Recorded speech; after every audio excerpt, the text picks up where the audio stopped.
The posting notice was 11 lines long. Marcus Voss read it 3 times, not because it was complicated, because he wanted to make sure he understood exactly what he was agreeing to. Nethavar Station, Outer Corridor, Mid-Ringway Orbit, 18 months. Solo Liaison Coordinator, 5 active Royal Delegations, Standard Compact Compensation plus Deep Space Supplement, 11 lines. And buried in line 9 a single phrase that most coordinators would have skimmed past without blinking. Previous coordinator departed early. Station systems under automated management for 31 days prior to new assignment. 31 days of automated management. Marcus sat with that for a moment. 31 days of a station running itself. 5 royal delegations aboard.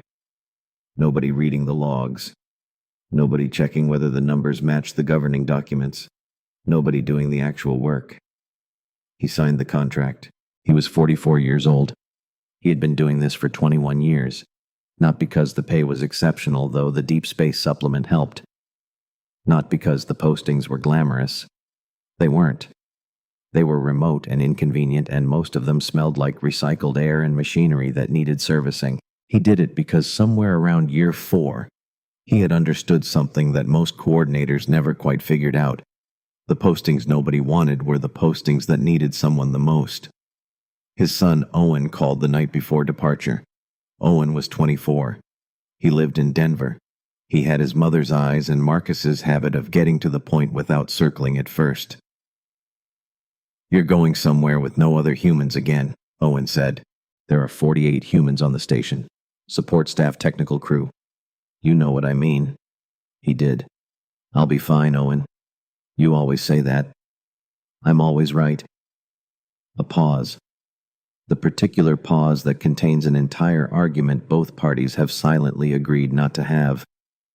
Not because the argument isn't valid, because they've had it before and neither of them changed their mind and they love each other anyway. "Call me when you get there," Owen said. "The signal delay is 40 minutes. "I know what a signal delay is, Dad." Marcus smiled at the wall of his apartment. At a son he wouldn't see for 18 months. At a life he was very good at putting in a drawer and coming back to. "I know you do," he said. Nethavar Station was smaller than he expected. Not physically. The station was a standard mid-ringway configuration, 6 rings radiating from a central axis, built specifically for this kind of purpose-neutral ground. Nobody's territory, everybody's inconvenience to reach. Which was the point. But it felt small, the way a house feels when nobody has been living in it properly. When things have been technically maintained but not actually cared for. When the difference between functional and tended has been allowed to grow into something you can feel when you walk through the door.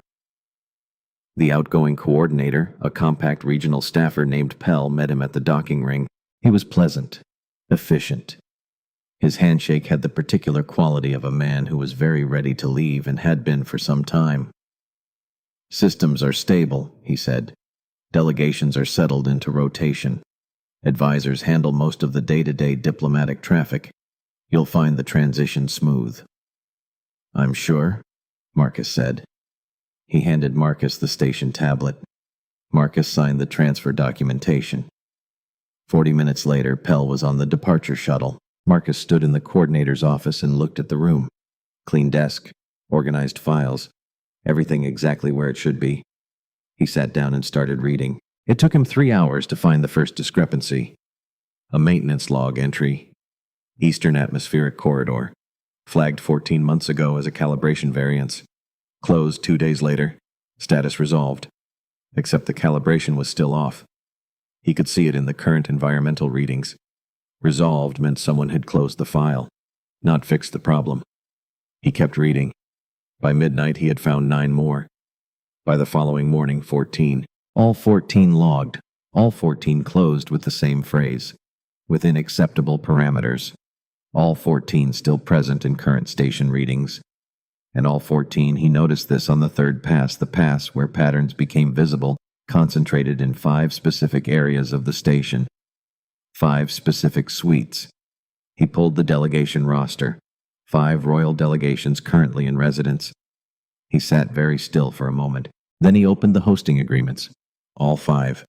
Read them cover to cover. Noted the specific environmental parameters required by each delegation. Compared them against current station readings. The discrepancies weren't random. They were precise. Every single one landed just below the threshold that would trigger a formal complaint. Just above the threshold that would cause immediate harm. In the exact space where a person would be uncomfortable. Chronically, persistently, daily uncomfortable. But not so uncomfortable that they could do anything about it officially, within acceptable parameters. Marcus closed the files, opened his maintenance kit, went to work. On day 8, he met Riven Veldath. Eastern Atmospheric Corridor Junction 3. Marcus had his panel open and his calibration tool in hand. The humidity variance was fixable in about 20 minutes if nobody interrupted him. Riven interrupted him. She appeared from the intersection ahead. Tall. Violet skin with the faint iridescent undertone the briefing materials described as characteristic of the Veldath lineage. Dark hair loose at her shoulders, traveling arrangement not formal court braiding. And she was carrying a small sealed container the size of a shoebox. Both hands. Careful. The particular careful of someone carrying something they will not put down. She stopped when she saw Marcus, looked at the open panel, then at him. "You found it," she said, not a question. The tone of someone who has been waiting a long time to see a problem acknowledged. "Calibration baseline hasn't been updated in 14 months, Marcus said. Your delegation's atmospheric requirements list a 19.4% humidity variance from standard compact mix. The automated system was compensating inside a tolerance range that was never corrected to account for it." Riven looked at the panel. The previous coordinator logged it. 4 times, Marcus said. He closed each entry as a systems anomaly. He adjusted the calibration sensor. "I find that approach unsatisfying." A silence. Not awkward. Something quieter than awkward. "What's in the container?" Marcus said. Riven's hands tightened slightly around the box. Not defensive. Older than defensive. "A plant specimen," she said. "It requires stable humidity." Something in the way she said it. The way you speak about the one thing you're actually afraid to lose. "The corridor humidity will hold within your parameters from this evening forward," Marcus said. "I'm setting a monthly verification flag." He closed the panel. When he turned, Riven was still there. "You didn't close the log entry?" Riven said. "No. You left it open." "The repair hasn't been verified against a full atmospheric cycle yet. I'll close it when it's actually resolved." Riven looked at him for a long moment. A recalibration. The particular kind that happens when someone does something so straightforward, you don't know what to do with it. "Thank you," she said. "Of course," Marcus said, and went to find the next one. On day 9, he met Kane Velkath.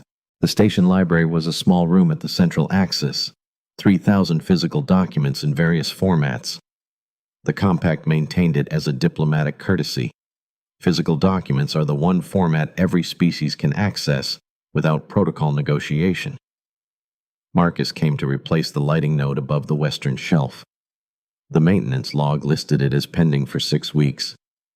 Kane was at the reading table, amber skin, dark eyes with a copper fleck at the iris, short dark hair with gold structural threading at the roots. A Velkath lineage marker Marcus recognized from the briefing files.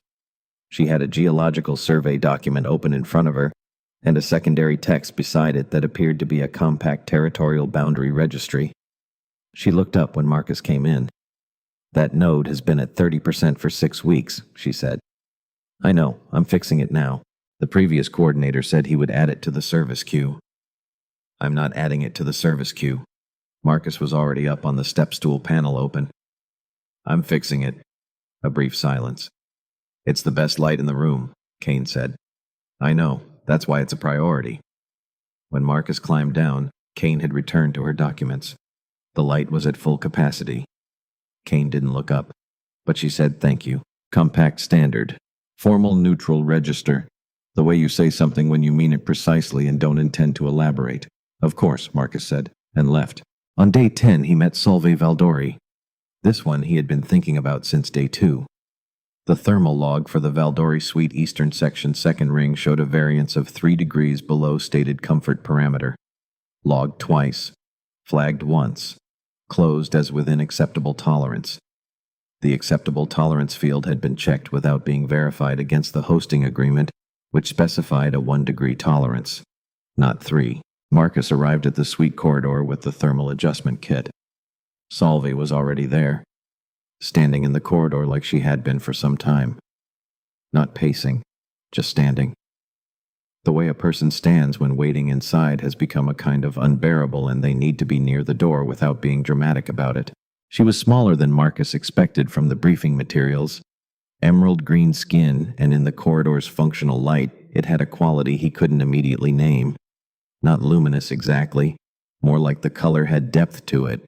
Layers. Close-cropped dark hair with copper threading that caught the overhead light differently from the Velcath gold he'd seen the day before, and pale gold eyes that were watching Marcus approach with an expression he couldn't read at all. "I wasn't expecting maintenance," Solveig said. "The thermal log for your sleeping quarters shows a variance of 3 degrees below your stated comfort parameter." Marcus held up the kit. "The previous log entry closed it as within acceptable tolerance, but your hosting agreement specifies a 1-degree tolerance. I'm correcting the discrepancy." Solveig looked at the thermal adjustment kit, then at Marcus. "You read the hosting agreement." "I read all of them. My advisor submitted the thermal complaint 19 days ago." "I know. I'm sorry it took this long." Marcus indicated the door. "May I?" Solveig stepped aside. The fix took 12 minutes. When Marcus came out, Solveig was still in the corridor. This happened sometimes. People who had been waiting for something tended to stay close when it finally happened, as if proximity confirmed it was real. "Your station log uses my name," Solveig said. Marcus paused. "I beg your pardon."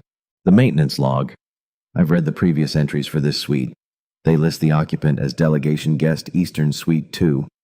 Your entries list me as Princess Solveig Valdori, 3rd Delegation." A pause. "That is my name." "The hosting agreement specifies your name," Marcus said.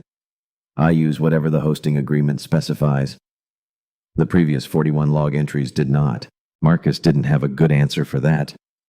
The honest answer was that he had noticed it when he updated the log format on day 2 and had simply corrected it.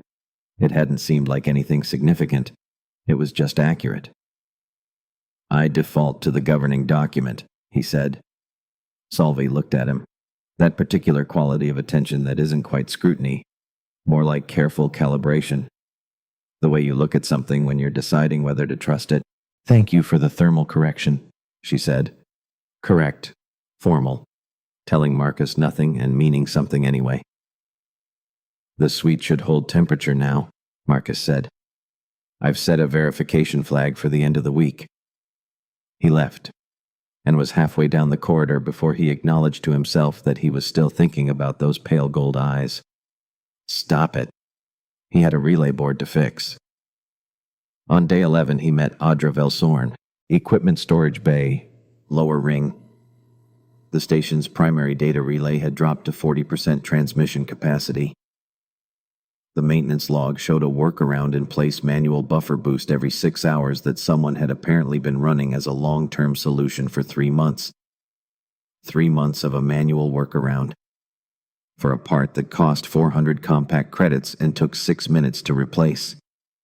Marcus was elbow-deep in the relay housing when he heard someone come in. Dark skin with a warm depth that the overhead light turned almost luminous.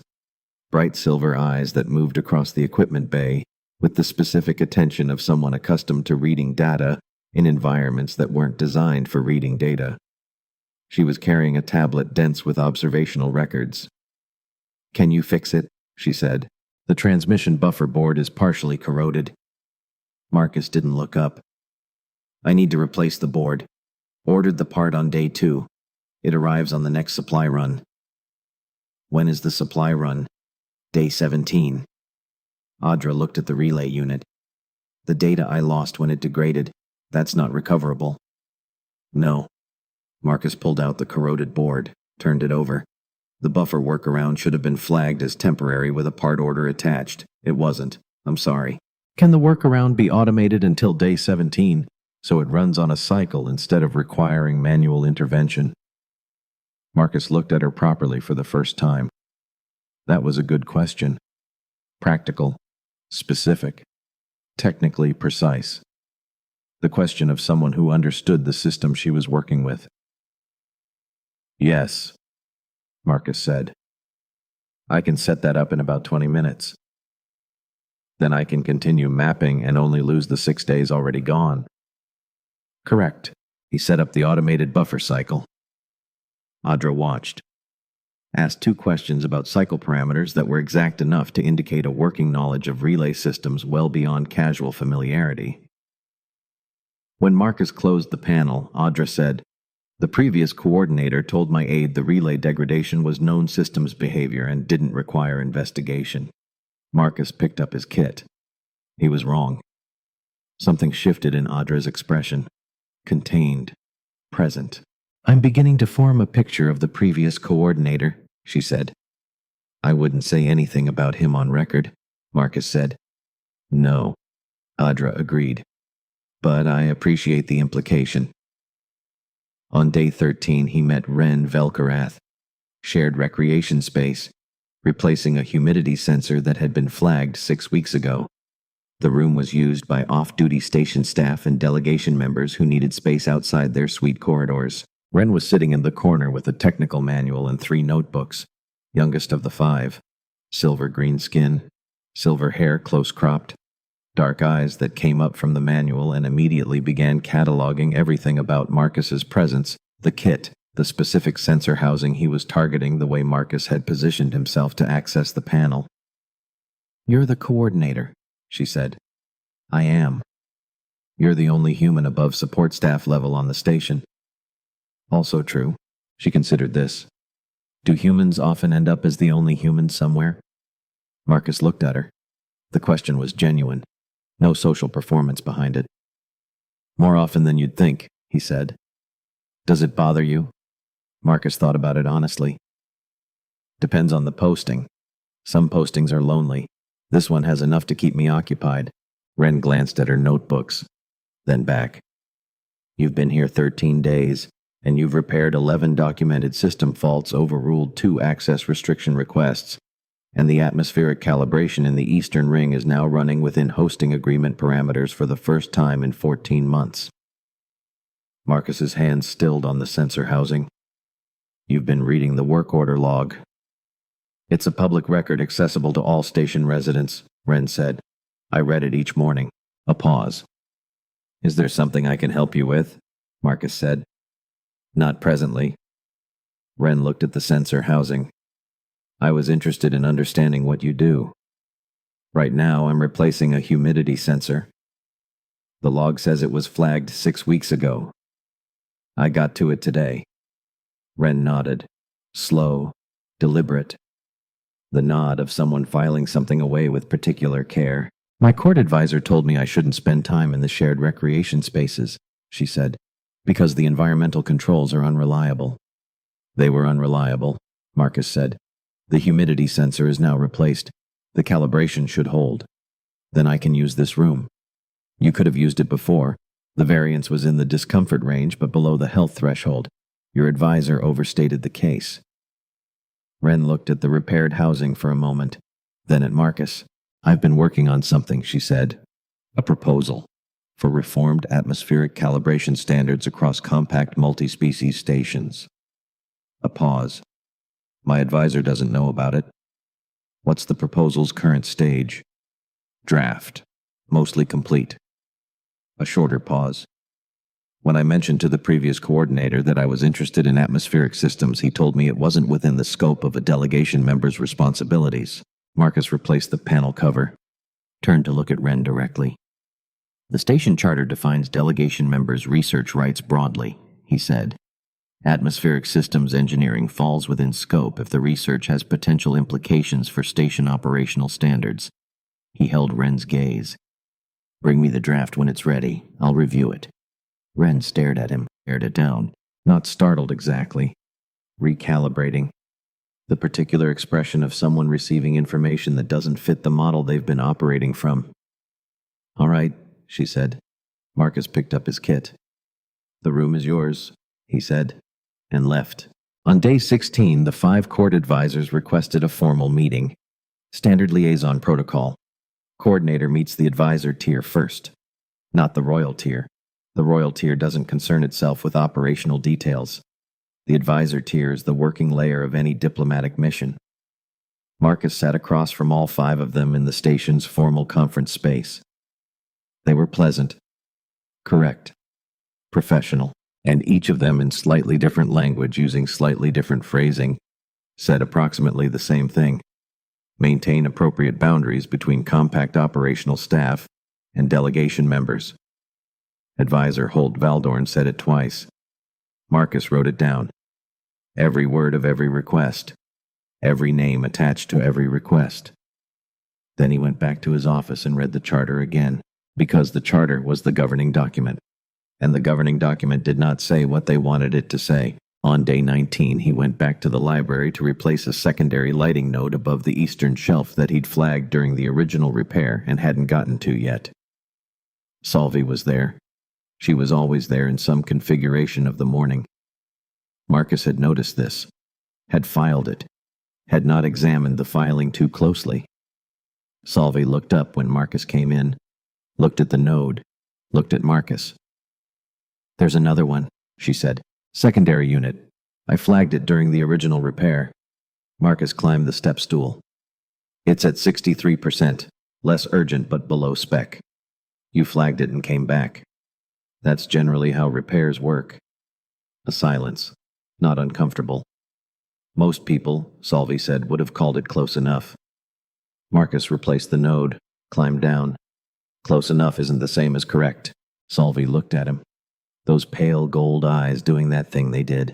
That careful, direct, entirely unhurried assessment. No, she said quietly. It isn't. Marcus picked up his kit. The room should be at full specification now, he said. Thank you, Solvi said, and meant something by it that went beyond the lighting node. On day 23, Solvi sat down across from Marcus in the library during the morning log review that had become, without official designation, a daily habit for both of them. She sat down and did not open a document. Marcus waited. My court advisor, Solvi said, has requested a formal meeting with you. I know. I received the request this morning. He's going to ask you to limit contact with members of the Valdori delegation to formal advisory channels only. A pause. He's also going to ask you to remove my name from the maintenance log entries and replace it with the standard delegation designator. I know what he's going to ask, Marcus said. Do you know what you're going to say? Well, no to both. Silence. He'll escalate, Solvi said. That's his prerogative. Solvi looked at him with those pale gold eyes. Steady, not flinching from anything. Can I ask you something directly? Yes. Why? Marcus set down his stylus. Which part? Any of it. The name in the log. The thermal fix after 19 days. The atmospheric recalibration. The secondary lighting node you flagged and came back for. Why does any of it matter to you? Because the hosting agreement was the governing document and the log should match it. Because the thermal variance was outside your stated tolerance parameter. Because the calibration baseline was wrong. Because the node was at 63% and below specification. Marcus paused. Those are the procedural answers. I know, Solvi said. What's the other one? Marcus considered this for a moment. I've been doing this job for 21 years, he said. And I've sat across from a lot of people who were being managed instead of helped, who had systems that were technically functional, but actually designed to make things harder for them. And I find that... He stopped. Unsatisfying, Solvi said quietly. Yes. Marcus looked at her. Unsatisfying is the right word. A silence. Then Solvi said, Coordinator Pell received a monthly supplemental payment, not from the compact, from a joint advisory account administered by the 5 court advisors. Marcus went very still. He was paid, Solvay said, to maintain the station at minimum functional threshold, to close log entries without resolution, to deny research equipment access requests where possible, to treat our presence here as an administrative inconvenience rather than a legitimate diplomatic posting. She said it with a precise flatness, the voice of someone who has reduced something to this language deliberately over a long time to manage the weight of it. How long have you known? Marcus said. I suspected from the first month. Confirmed it in month 4. Solvay paused. It's not just us. The 5 court advisors coordinated this arrangement before we arrived, before any of us arrived. We weren't assigned here because it was a suitable posting. We were assigned here because it was far enough from primary court that our absence wouldn't draw comment, and because they had already ensured the coordinator in place would cooperate with the management approach. Marcus looked at her. Why are you telling me this now? Because you've been here 23 days and you've done more than Pell did in 14 months. A pause. And because Advisor Valdorn's meeting request this morning was not a routine protocol reminder. He's escalating.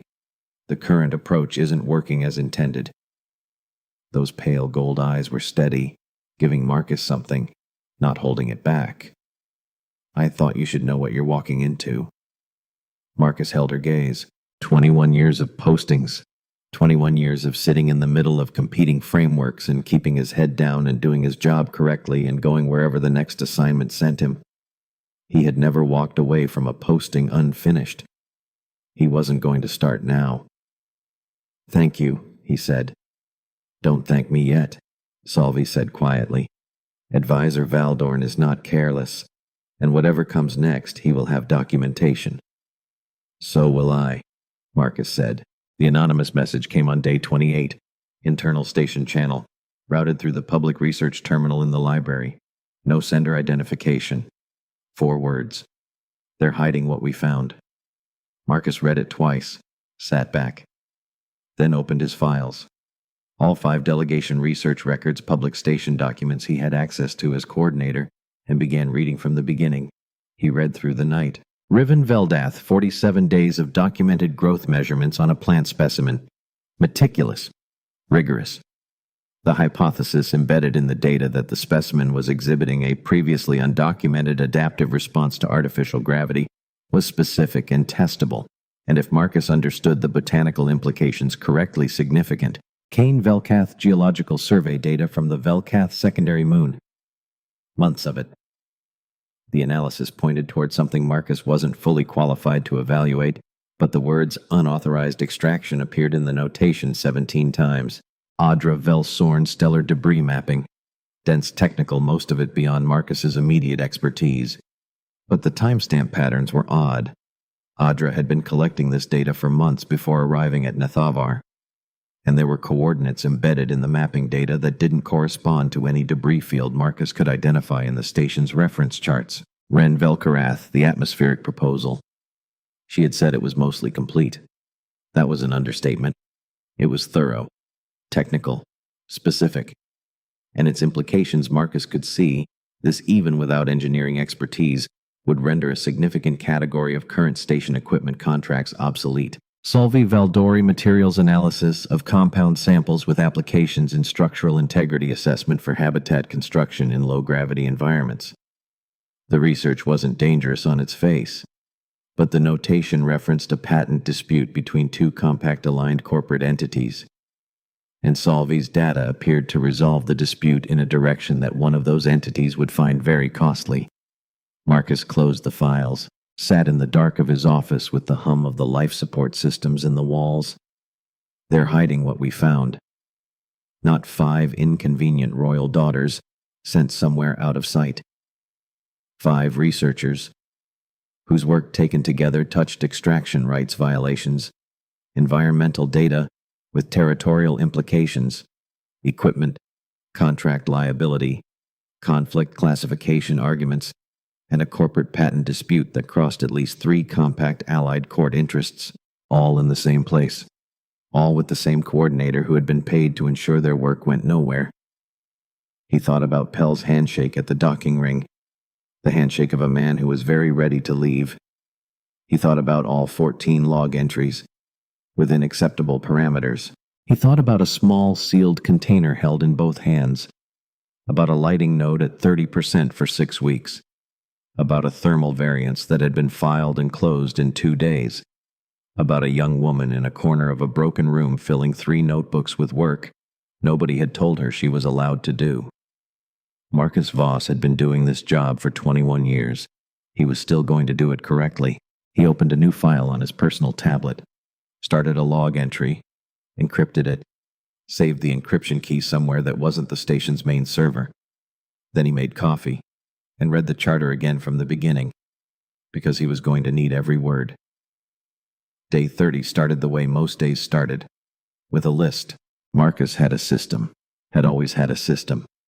Every morning, 6:15 before coffee, he opened the station log and read everything that had changed overnight. Every alert, every flag, every entry closed or opened or modified by anyone other than himself. Most coordinators checked the alerts. Marcus read everything, which is how he noticed on day 30 that Wren's equipment access clearance had been quietly downgraded overnight, not revoked, downgraded, from full research tier to observation only. No formal request filed, no advisory dispute logged, just different than it was the night before. He fixed it before breakfast. Then he wrote a formal notation in the station administrative record documenting the unauthorized modification and its correction, time-stamped, cited the relevant charter clause, filed it in a location that couldn't be quietly deleted. Then he drank his coffee. They're getting impatient. Good. Impatient people make mistakes. On day 34, Advisor Holt Valdorn came to his office. He had been expecting him. What he hadn't expected was how calm he was. That was the thing about Valdorn. He was never loud, never obviously threatening. He had the particular smoothness of a man who had spent decades in court politics and understood that the most dangerous pressure is the kind that doesn't look like pressure at all. He sat down across from Marcus's desk. "Mr. Voss," he said. "Compact standard. Perfectly neutral. I appreciate your dedication to station maintenance. Truly, the environmental improvements have been noted. I'm glad to hear it. However," a small pause, "there is some concern among the advisory council about the nature of your interactions with certain delegation members. My interactions are within the scope defined by the station charter. The charter," he said, "allows for significant interpretive latitude, which I've applied consistently according to the governing text." He smiled, a very practiced smile. "We would find it helpful if you would agree going forward to route communications with delegation members through the advisory channels, as a courtesy. The charter doesn't require that." "No, but courtesies build relationships." "The charter," Marcus said, "defines my operational function. If you believe I've exceeded it, the formal appeal process is available to you." The smile stayed exactly where it was. "The appeal process," he said, "would be unfortunate for everyone." "The appeal process," Marcus said, "takes 45 to 90 days, during which the charter's provisions remain in effect." A beat. "There is also the matter of the maintenance log," he said, "the naming convention for the Valdori suite. The hosting agreement specifies the delegation member's name. The log reflects the hosting agreement. A delegation designator would be more standard. The hosting agreement is the governing document." "Mr. Voss." Still calm. "I'm asking as a courtesy." "I know," Marcus said, "and I'm declining as a matter of procedure." He looked at Marcus for a long moment. Not angry. Something colder than angry. The expression of a man who is recalibrating, who has encountered a variable he underestimated. "Very well," he said, and left. Marcus waited until the door closed. 3 requests, all declined. He wrote every word of the conversation down, time-stamped, filed it next to the access modification documentation from day 30, building a record. Because that's how you fight someone who fights with paperwork. You make better paperwork. On day 39, Audra found him in the equipment bay. Marcus was installing the new relay board. The supply run had come in 2 days early. He had gone straight to the bay. Audra appeared in the doorway, closed it behind her. That was new. "I sent the message," she said. On day 28, the anonymous one. Marcus didn't look up from the relay housing. I know. How? The routing pattern. You used the public research terminal. The timestamp was 2:14 in the morning. You're the only delegation member whose observation log shows consistent late-night data review sessions. He seated the new board. And the message referred to what we found. Plural. You knew the others' research well enough to speak for all of them. Audra came in and sat down on the equipment crate across from him. I need to show you something, she said. She opened her tablet, called up the stellar debris mapping data. This is the standard debris field visualization for the Nethavar outer approach corridor, she said. I've been mapping it for 8 months. I know. I read your research files. Audra looked at him sharply. They're public station documents, Marcus said. I read everything. A beat. Then Audra continued. 6 weeks before we were deployed here, I detected an anomalous pattern, not debris. Transit signatures. Specifically, she zoomed the display, the transit signature of 5 ships rendezvousing at this coordinate. This corridor is not on any registered compact transit route. Marcus looked at the coordinate. How far from the station? 4.3 light hours. Far enough to be outside the station's standard monitoring range.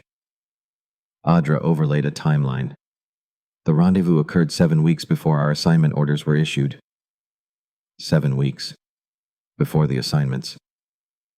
You're saying they coordinated our placement here, Marcus said. I'm saying 5 ships whose signatures I've partially matched to court-affiliated transport vessels from 3 of the 5 delegations met at a location specifically chosen to be outside monitoring range. 7 weeks before 5 royal delegation members were simultaneously assigned to the same remote neutral station. Audra paused. I'm saying that's not coincidence. Marcus stared at the coordinates on the screen. He had known it was deliberate. Solvay had told him about Pell's payments. He had understood the shape of it. But this was different. This was evidence. Timestamps. Coordinates. Transit signatures. The kind of documentation that couldn't be explained away as advisory preference or interpretive latitude. Have you filed this with any registry? Marcus asked. Not yet. Audra's silver eyes were steady. I wanted to talk to you first. She wanted to talk to you first. 21 years. 21 years of staying neutral. Keep the raw data backed up in 3 separate locations, Marcus said. Not on the main station server. Already done. Good. He turned back to the relay board, finished seating the connections. The board replacement will take about 10 more minutes. Then your transmission capacity should be back to full. Audra watched him work. That's all you're going to say. For now. Marcus tightened the final connection. I need to think. We don't have unlimited time. I know. Marcus closed the panel, turned to look at her directly. I'm not going to let that make me careless.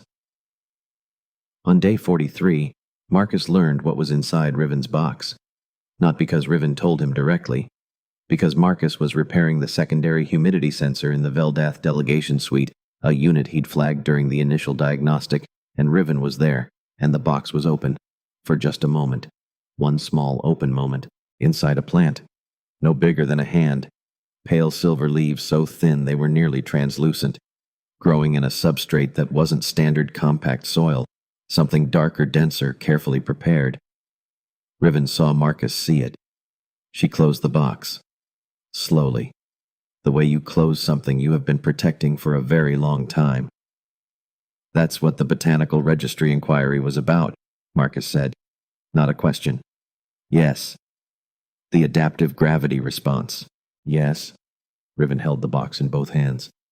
It's the last one. Marcus looked at her. The species was endemic to Helivar 4, Riven said. Her voice was even. Careful. The voice of someone who has spent a very long time making it even and careful when they talk about this particular thing. Helivar the 4th was destroyed. In the resource extraction conflict, 31 years ago, Marcus had heard of the Helivar conflict. Most compact historians had. A border dispute over mineral rights that had escalated into something much worse before anyone with authority had intervened. The kind of conflict that gets classified as a regional resource dispute in official documentation and doesn't get called what it actually was for another generation. 2 of the 5 courts, Marcus said quietly. They were party to the hell of our conflict. Yes. Riven's hands didn't move. My mother's court spent 12 years trying to get the conflict formally classified as a war crime under compact treaty law. They were unsuccessful. The documentation kept being lost, misfiled, closed without investigation. A pause. If my research on this specimen is published through the Compact Botanical Registry, the species' documented origin site is on the public record. That has implications for the conflict classification argument. A plant. One small plant in a box. And inside it, 31 years of a court's attempt to have something called what it actually was. Advisor Valdorn knows about the specimen, Marcus said. He knows I have it. He doesn't know the research stage. Riven's gold eyes met his. He has been trying for 4 months to find grounds to authorize a search of my personal effects. He doesn't have grounds. No, but he's looking. Marcus picked up his kit. Keep the box in your personal effects inventory. Formally logged as a cultural artifact under the Diplomatic Materials Protection Clause of the hosting agreement. He paused. Section 7. It requires written coordinator authorization to override, which means he'd need my agreement, and I won't give it. Riven looked at him. That recalibration. But different now. Deeper. The look of someone who has been holding something alone for a very long time and has just unexpectedly not had to. Why are you doing this? She said. Because it's in the charter, Marcus said. Riven almost smiled. That's the procedural answer. Yes, Marcus said. It is. He left, and didn't give the other answer, because the other answer was still taking shape, and he wanted to understand its full dimensions before he said it out loud. On day 47, Kane came to his office.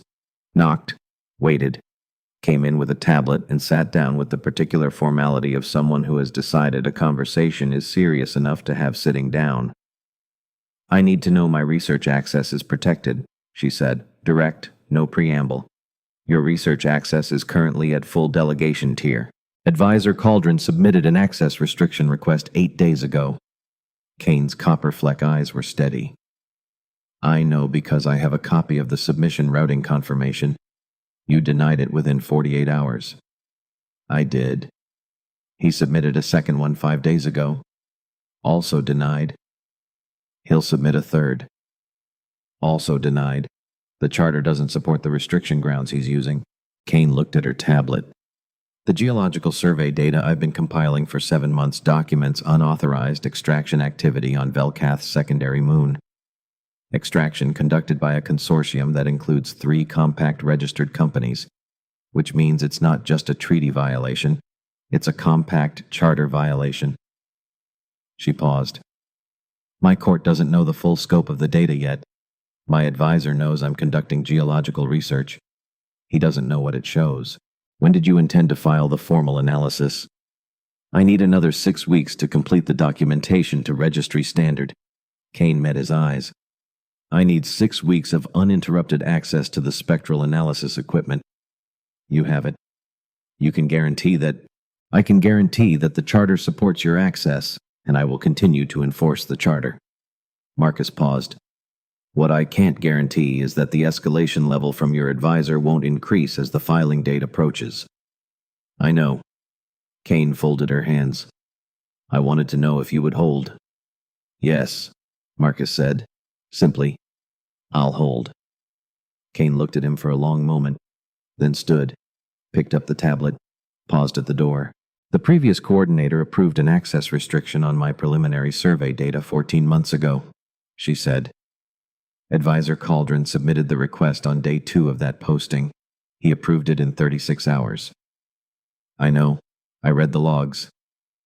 You read the logs? Kane said quietly, as if confirming something she had suspected but needed to hear confirmed. All of them, Marcus said, from the beginning. Kane was quiet for a moment. Thank you, she said. Precise. Formal. The same register she used for everything, except this time there was something underneath it. The door closed. Marcus updated the station access log, added a notation, time-stamped it. One entry at a time. On day 54, everything went wrong at 2 in the morning.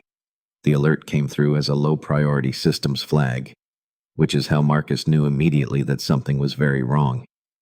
Because a pressure variance in the Eastern Ring was not a low-priority event. Had never been a low-priority event in the history of station operations. Someone had reclassified it. He was out of his bunk before the second alert sounded, moving fast through the corridor in the way of someone who has 21 years of practice at moving fast without running. The Eastern Ring atmospheric panel was already flashing amber when he got there. He opened it, looked at the readings. The pressure was dropping, slowly, but steadily. The kind of drop that left unaddressed becomes a cascade failure in 6 to 8 hours. And the cause he was looking at it now was not mechanical fault. The sensor calibration had been overridden. Someone had manually adjusted the sensitivity threshold so that small pressure fluctuations registered as within normal parameters, when they were not. He pulled up the sensor modification log. The override had been entered from a remote terminal at 11:47 p.m. using Coordinator Pell's access credentials. Pell left this station 51 days ago. His hands kept working, because his hands knew what to do, because 21 years of postings had made his hands very good at working while his brain was doing something else entirely. He heard footsteps, turned, Solvi, in the corridor. Wearing what was clearly a sleeping robe, pale gold eyes sharp and fully awake in a way that suggested she had not been sleeping at all. "The pressure alarm," Solvi said. "I have it." "What do you need?"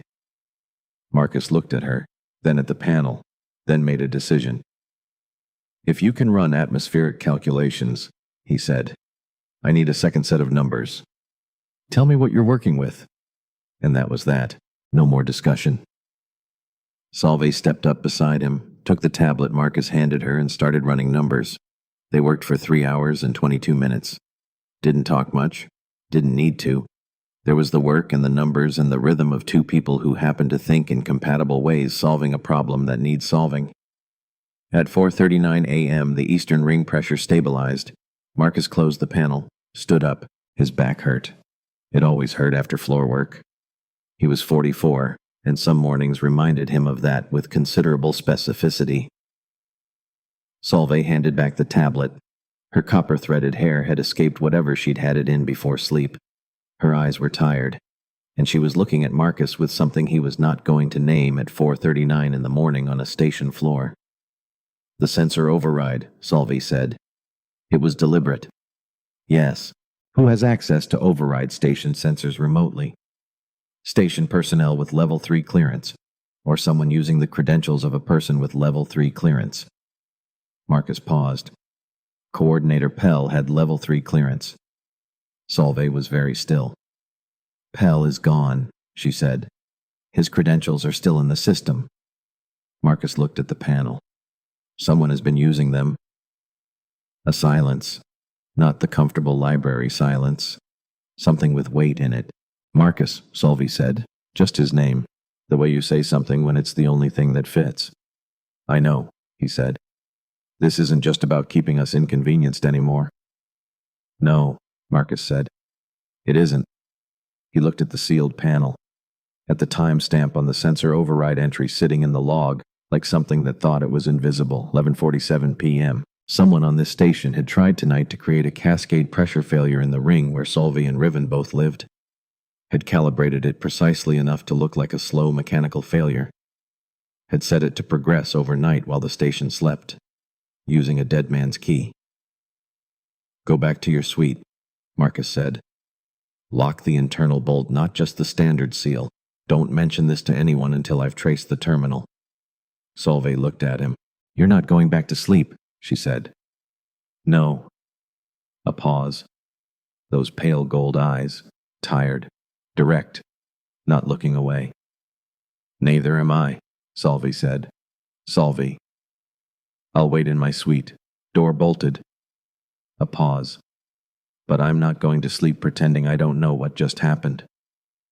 Marcus looked at her for a long moment. All right, he said. Solvay went.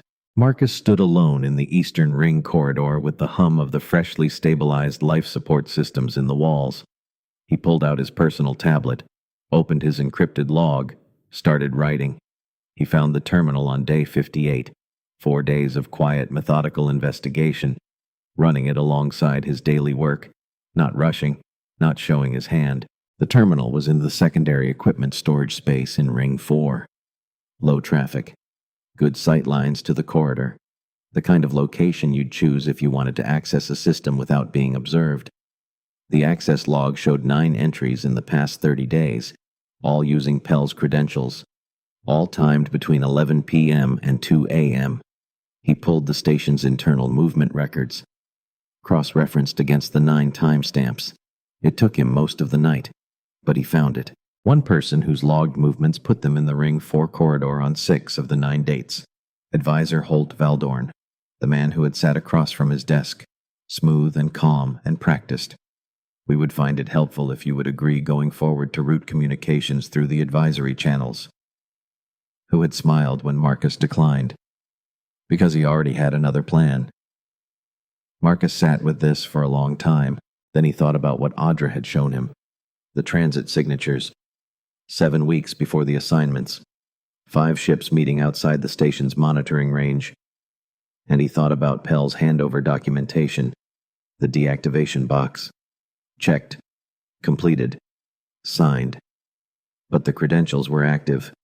Either nobody had noticed for 58 days, or someone had noticed, and ensured the oversight remained. They were always planning an exit. He looked at the atmospheric panel, at the dark corridor, at the station around him, all 6 rings, all 48 human support staff, all 5 royal delegations, all of it humming in the dark of deep space. They're not just hiding what the 5 of them found, because Wren's atmospheric proposal would void equipment contracts, and Kane's geological data would trigger a compact investigation, and Riven's botanical documentation would reopen a conflict classification argument that 2 courts had spent 30 years suppressing, and Solvay's materials research would cost someone a great deal of money, and Audra's transit data would put all 5 advisory councils in the same frame, together, not 5 inconvenient daughters, 5 researchers whose work taken together formed something that looked like a case. And Valdorn had known that, had known it before any of them arrived, had planned accordingly. Marcus opened the station charter, read it again from the beginning, because he was going to need every word. On day 61, Solvay found him in the Eastern Ring. Morning inspection. Marcus did the pressure seals himself now, every 30 days minimum. Solvay fell into step beside him without being invited, which was by now simply how it was. They walked in silence through the first 2 junctions. At the third, Solvay said, "The departure request. My court filed it this morning." "I know. I received the notification at 6 a.m. Advisor Valdorn told me last night it would be filed. He told you before he filed it. He wanted me to know I had no alternative." Marcus checked the 3rd seal, made a notation, moved to the 4th. "The charter has a provision for exactly this situation," he said. Section 14. A delegation member in residence during an active hosting rotation can invoke a continuing mission exemption. It holds departure status pending liaison review. How long is the review period? 30 days. Solvay walked beside him, quiet for a moment. "It doesn't solve the underlying situation," she said. "No, it buys 30 days. Marcus paused. 30 days is time. Marcus. The way she said it, just the name, the weight of it. If I invoke the exemption, if you hold to the charter through everything Valdorn escalates to next, what happens in 30 days? Marcus checked the 4th seal, thought about 9 terminal access entries, 6 movement record matches, an active credential that shouldn't exist, a sensor override timed to look like mechanical failure. Thought about 5 research files sitting in the station document system, unsecured. "I need you to trust me for 30 days, Marcus said. Solvay stopped walking. Marcus stopped too. Turned. Those pale gold eyes, not holding back, giving him something warm and steady and entirely unhurried. I've read the governing documents on 6 diplomatic postings, Solvay said. I've never been on one where anyone else read them first. A pause. Not once. In 6 years. Marcus held her gaze. Invoke the Section 14 exemption tomorrow morning, he said. File it through the station administrative office. He held Solvay's gaze. And tell the others to be ready. When I ask you to move fast, we won't have much time. Solvay looked at him for a long moment. All right, she said. All right, Marcus said. They stood in the pressure-sealed corridor of a deep space station orbiting a dead secondary in the Nethavar outer corridor. Life support humming in the walls around them. Pale functional light overhead. Neither of them said anything else. Because some things don't need words. Some things are already understood. Day 63. Marcus stopped sleeping through the night. Not dramatically. Not nightmares. Just... He would wake at 3 a.m. and lie in the dark, and his brain would already be running. Already listing. Already checking. Terminal access log. Movement records. Sensor override timestamp. Pell's credentials. Valdorn's smile. He would lie there for 20 minutes. Then get up. Make coffee. Open his encrypted log and add whatever connection his sleeping brain had surfaced. It was a very thorough encrypted log by day 63. He hadn't reported it yet, because the evidence was solid but the timing wasn't, because the moment he filed a formal report Valdorn would know. And Valdorn still had active access to station infrastructure through Pell's credentials. And Marcus was not going to file a report and then watch him use those 48 hours to do something he couldn't undo. He needed the research secured first, all 5 files. Out of the station server and into the compact registry where they would have independent timestamps and verification. Where nobody, not Valdorn, not the advisory council, not whoever was above the advisory council, could quietly make them disappear. He was working on that. Quietly. Methodically. On day 67, Wren came to his office. Knocked. Waited. Came in with both hands holding a tablet like it was something that could break. I finished it, she said. Marcus looked up. The atmospheric proposal. It's complete. Wren set the tablet on the desk. I'd like you to review it before I file. Marcus looked at the tablet, then at Wren. Sit down, he said. Wren sat. Marcus read the proposal from the first line to the last. Took 45 minutes. Didn't rush it.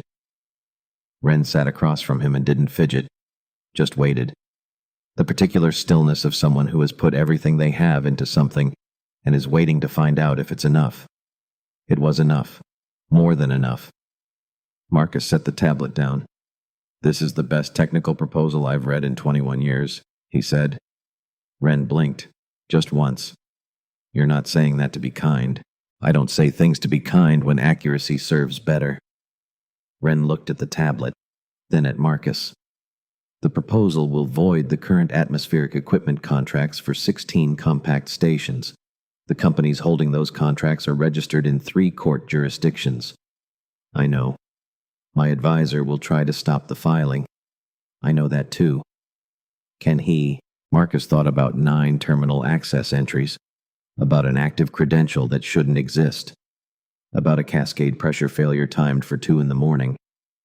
Not if we file it correctly, he said, and not if we file it soon. Wren held his gaze. How soon? I'll let you know when. Marcus picked up the tablet. Leave this with me. I need to prepare the submission documentation. Wren stood, paused. The previous coordinator, she said, told me that atmospheric engineering was outside the scope of a delegation member's intellectual responsibilities. She said it without heat. The flat delivery of something repeated to yourself enough times that the sting has been managed down to a dull edge. He said it in front of my court advisor and 2 station staff members. Marcus looked at her. He was wrong. I know, Wren said, but it helped to hear you say it. She left. Marcus sat with the proposal tablet in his hands. Thought about a young woman in a corner of the recreation space with 3 notebooks and a technical manual. Self-teaching. Working in secret. Writing something that could change safety standards for thousands of people across 16 stations. In a room with a broken humidity sensor that nobody had fixed for 6 weeks. He set the tablet down, picked up his encrypted log, kept building the record. On day 71, Kane brought him the completed geological analysis, filed it with Marcus for pre-submission review. Precise. Formal. The way Kane did everything. Marcus read it, understood less than half the technical detail, understood completely what it meant. This is sufficient to trigger a formal compact extraction investigation, Marcus said. Yes. Kane's copper-fleck eyes were steady. The documentation is to registry standard. Your advisor will know the moment it's filed. I know. He'll escalate to the full advisory council. I know that too. Marcus looked at her. Kane, when this is filed, it doesn't just affect your court's position. It affects 3 compact registered companies. It potentially implicates 2 other delegations in treaty violations. I know what it implicates, Kane said. Quiet, not cold. Exact. I've known for 7 months. I've spent 7 months making sure the documentation is precise enough that it cannot be challenged on technical grounds. A pause. I need it filed. I need it on the record where it cannot be made to disappear. Okay, Marcus said. Just that. Okay. Kane looked at him for a moment. All of us read your log notations, she said. Every time you overrule a restriction request, you file a notation with the charter citation. We read them.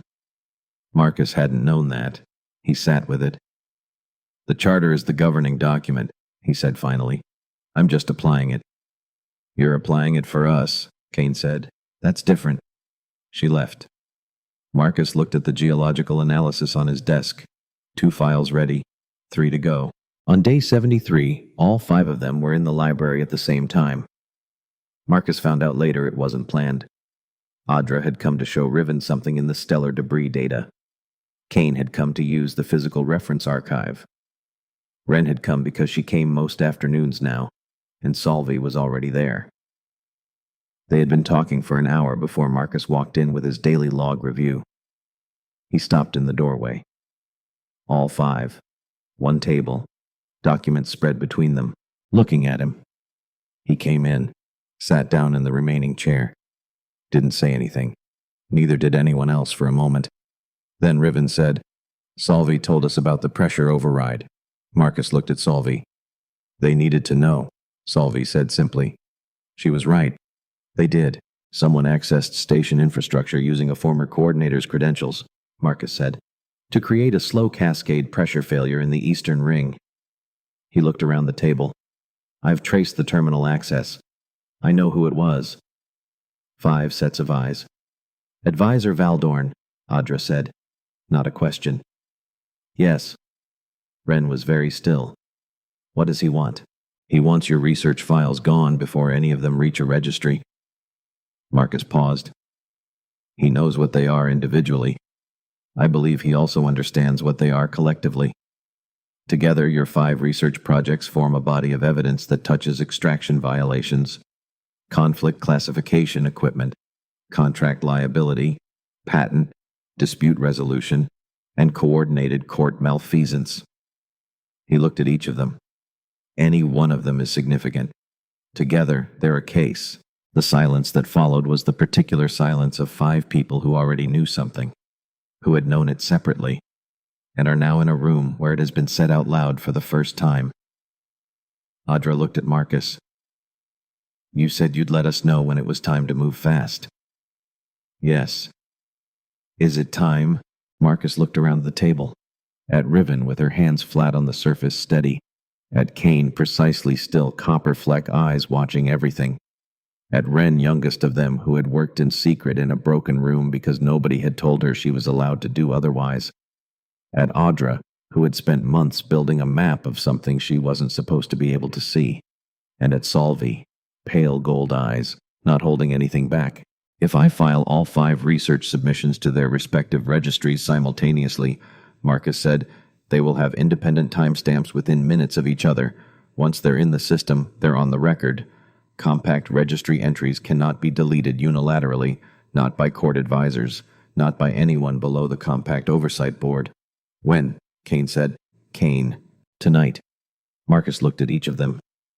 Valdorn accessed the terminal again 2 nights ago. He's preparing to move.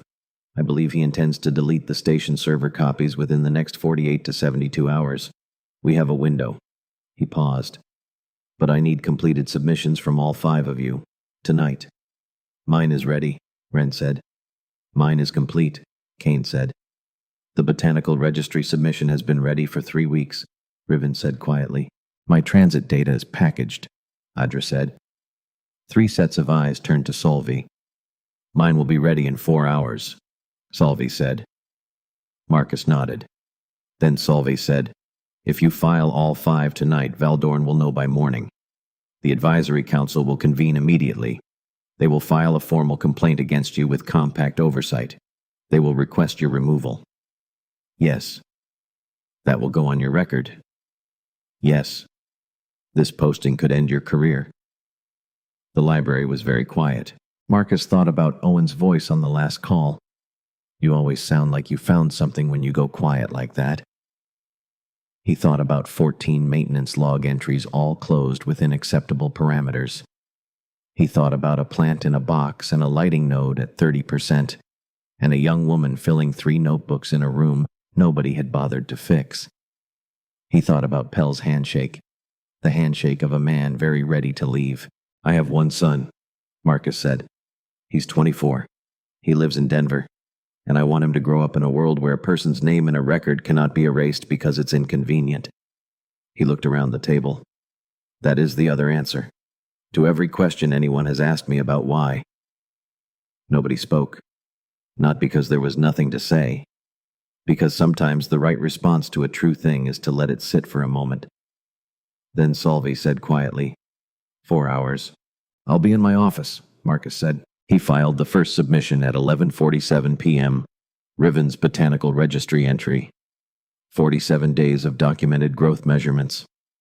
The species origin designation, Hellevar 4. The habitat loss notation, conflict-related environmental destruction. All of it. Time-stamped. Confirmed. On the record. He filed the second at 11:52. Audra's transit data. The stellar debris mapping with the embedded coordinate anomalies. The movement signatures. The dates. The rendezvous location. Everything entered as formal observational data to the Compact Astrophysical Registry. The third at 11:58. Kane's geological survey. The extraction data. The treaty violation documentation. Every measurement. Every sample analysis. Every timestamp from 7 months of careful, meticulous, unimpeachable work. The fourth at 12:03. Wren's atmospheric proposal. Complete. Thorough. The kind of document that goes into the foundation of something that outlasts everyone in the room. He sat with the 5th submission for a moment. Solvi had sent it at 11:30. 4 hours exactly, as promised. Marcus read it one more time. The materials analysis, the compound data, the structural application implications. And buried in the notation, not prominent, not theatrical, just accurate, the patent dispute cross-reference, the data that resolved it. That couldn't be resolved any other way once it was on the record. He filed the 5th submission at 12:09, sat back. The confirmations came through one by one. Compact Registry automated acknowledgments, timestamp, entry number, verification complete, 5 files, 5 timestamps, 5 independent registry entries, in systems that couldn't be accessed by court advisors, in systems where deletion required an oversight board motion that would be publicly documented. Gone from reach, there forever. Marcus sat in his office at 12:14 in the morning. The hum of the station around him. 16 months remaining on his posting. He opened a new file. Started writing his formal report to Compact Oversight. Every detail. The terminal access log. The movement records. The sensor override. The active credentials. The 9 entries, the 6 matches, the documented pattern of infrastructure interference. He wrote for 2 hours, filed it at 2:19 a.m. Then he made coffee and waited. The response came at 6:08. Not from Compact Oversight, from Advisor Valdorn. He requested an emergency session of the station's formal dispute council. All 5 advisory representatives. Marcus, a Compact regional representative who had apparently been on standby. And this part was new, a senior Compact Oversight officer present via live relay. Real-time relay. Not recorded message. Live. Someone had called Oversight directly, and Oversight had come. Marcus spent the 2 hours before the session reviewing the charter. Every relevant clause, every procedural safeguard, every citation he might need. By 8:55, he was ready. The formal conference space held 8 people. 5 advisors. Marcus, the Compact regional representative, a tall, formal man named Decker, who had the manner of someone who had seen many disputes and found most of them tedious. And the oversight officer on the relay screen. Valdorn opened without preamble. Coordinator Voss has engaged in a sustained pattern of unauthorized interference with the internal affairs of 5 sovereign delegations. He has overruled legitimate advisory directives, made unilateral decisions regarding delegation member access rights, and most recently submitted confidential delegation research materials to external registries without court authorization. Calm, measured, every word placed with precision. The research filings, Marcus said, were made at the explicit request of each delegation member under their individual research access rights as defined in Section 9 of the station charter, and in accordance with their rights as designated coordinators designees under Section 11. Decker looked up. Section 11 designees. 5 formal designation filings were submitted to the station administrative office on day 72, Marcus said. Each delegation member exercised their right to designate a personal operational liaison under Section 11 of the Charter. I accepted each designation. The filings are in the station's administrative record. Decker was reading his tablet. His reading speed increased slightly, the particular acceleration of someone reading something they didn't expect to find. The designations, Valdorn said, were filed without advisory council notification. Section 11 doesn't require advisory notification. It requires the delegation member's signature and the liaison's acceptance. Both conditions were met, 5 times. Advisor Cauldron leaned forward. The research submissions contain proprietary court information. The research submissions contain data collected by delegation members under their personal research access rights. Data collected by a researcher is not proprietary court information. It's the researcher's work product. Marcus looked at him. The charter is clear on this distinction. The geological data references court territorial assets. The geological data references observable physical measurements of a moon's mineral composition. Physical measurements of naturally occurring phenomena are not proprietary. Cauldron's expression tightened. The oversight officer on the relay screen had not said anything, was watching, listening to everything. Valdorn tried again. The simultaneous filing of 5 submissions in the middle of the night without notification is standard procedure for registry submissions, Marcus said.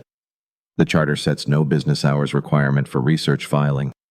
The registry accepts submissions continuously. He paused.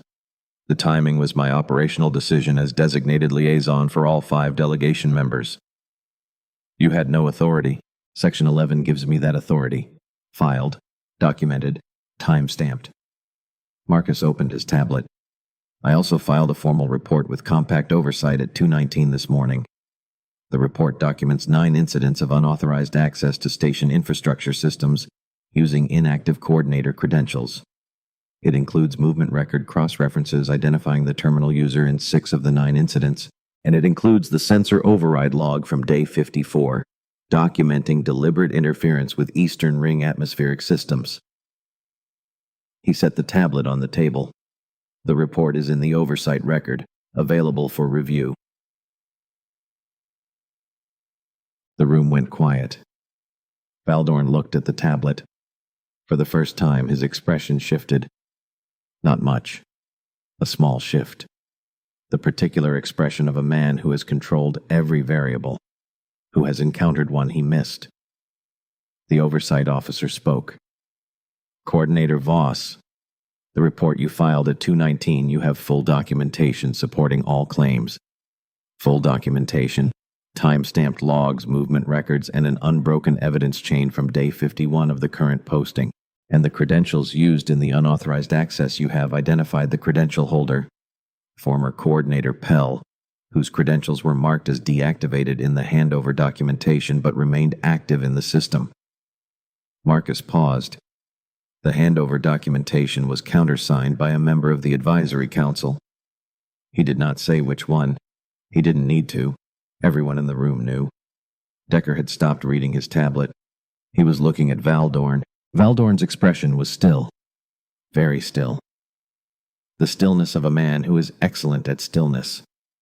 But his hands on the table had moved slightly. Just slightly. The only thing that had. The session ended 2 hours later. No immediate ruling. Oversight required time to review the filed report. Decker requested a 30-day operational hold on all pending advisory actions against the 5 delegation members' research and access rights. The hold was granted. Valdorn left without speaking to Marcus. The 4 other advisors left in a group. Quiet. Not looking at him. Decker stopped beside him on his way out. Coordinator Voss, in my experience, documentation of this quality doesn't get assembled in 63 days by accident. No, Marcus said. It doesn't. He looked at him for a moment. The multi-designation posting, Section 11, 5 simultaneous acceptances. The charter permits it. The administrative office approved it. It hasn't been done in 47 years. I know. Marcus looked at him. The last time it was done, it also involved a coordinator who read the charter. Decker made a sound that might, under other circumstances, have been a laugh. The oversight review will take 90 days. The operational hold covers all 5 delegation members in the meantime. I know. I read the procedure. I'm sure you did. He picked up his case. Good morning, Coordinator Voss. Good morning, Marcus said. 91 days after Marcus Voss arrived at Nethavar Station, the outcomes were documented in the Compact's operational record. Advisor Holt Valdorn was placed on administrative suspension, pending Compact oversight investigation. The Joint Advisory Supplemental Payment Account, the account that had funded Coordinator Pell, was flagged for full financial audit. Pell was recalled for oversight review. Riven Veldath's botanical discovery was formally acknowledged by the Compact Registry. 2 senior researchers submitted a joint response requesting collaboration. The species origin notation Hellevar 4 was entered into the permanent Compact ecological record, where it would remain unchangeable as long as the Compact maintained its records. Kane Velkath's geological survey triggered a formal Compact extraction investigation into the Velkath secondary moon. 3 company licenses were suspended pending review. Audra Velsorn's transit signature data was classified as material evidence in an ongoing Compact oversight inquiry into unauthorized diplomatic coordination. Ren Velkarath's atmospheric proposal was accepted for formal review by the Compact Standards Working Group. Preliminary review recommended adoption across 11 stations in the first implementation phase. Solveig Valdori's materials analysis was filed into the Compact patent arbitration record. The arbitration panel issued a preliminary finding within 30 days. In the station maintenance log, the occupant of Eastern Suite 2 was listed as Princess Solveig Valdori. Valdori, 3rd Delegation. Compact Liaison Section 11 Désigné. It had been listed that way since day 2. The evening after the session closed, Marcus went to the Eastern Ring. Pressure seal check. He did it himself. He was going to keep doing it. He was halfway through the 3rd seal when he heard footsteps. Solvi. Formal delegation attire, which meant she had been somewhere official before this. She fell into step beside Marcus without being invited, which was by now simply how it was. They walked through the first 2 junctions in silence. At the 3rd, Solveig said, "The session." "Yes." "Valdorn. He'll be under investigation within the week. The credential evidence is clean. And the 5 of us. Operational hold for 90 days. Your research filings are in the registry. Nobody touches them. Marcus moved to the fourth seal. The Section 11 designations are on the record. Solveig was quiet for a moment. My court will not accept this outcome, she said. Your court is 3 communication relays away, and the governing authority here is the charter. Marcus checked the seal, which I intend to continue applying. Even now, after this morning. Especially after this morning. He heard Solveig exhale. Quiet. Something that wasn't quite a sigh and wasn't quite relief. Something in between. Then Solveig said, Marcus Voss. His full name. Both words. The way you say something you have been weighing for a long time. The way you say something that is weight. Marcus turned. Solveig was looking at him with those pale gold eyes, not holding anything back. Something steady and warm and entirely unhurried in them. The look of someone who has decided. In the Valdori First Form Acknowledged Presence Address, she said, a name is spoken as a statement of recognition. She paused. I have seen you. I name you. I will not set you aside. Another pause. It is the form used when a member of the royal house names a person as someone who has entered their record and will remain there. Marcus held her gaze. I know, he said. I read the Valdori Cultural Protocol briefing on day 1. Something moved through Solveig's expression. Warm, quietly present. Not quite a smile and more than a smile. The look of someone recognizing something they didn't expect to find in this particular place at this particular moment in their life. You read everything, she said. It's my job. No, Solveig said softly. Reading was your job, what you did with it. A pause. The particular pause that isn't uncertainty, that is choosing the right word. That was something else entirely. Marcus didn't disagree, because he was standing in the eastern ring corridor of Nethavar Station, with the pressure seals humming correctly in the walls, and 5 research files time-stamped in 5 independent registries, and a formal oversight investigation underway. And he was thinking about 14 log entries closed, as within acceptable parameters. About a plant in a box. About a lighting node at 30% for 6 weeks. About a young woman filling 3 notebooks in a corner of a broken room. About 5 names written correctly in a maintenance log on day 2. About all the things that stay true once they've been written down right. He was thinking that 18 months was a long posting, and a long posting was not the worst thing in the world. Good night, Marcus said. Good night, Solveig said. Marcus Voss. Marcus walked back toward the coordinator's office. The hum of Nethavar Station around him. Life support doing exactly what it was designed to do. All 6 rings. All 48 humans. All 5 delegations. All within correct parameters. Not acceptable parameters. Correct ones. He had a lot of work to do in the morning. He was already looking forward to it.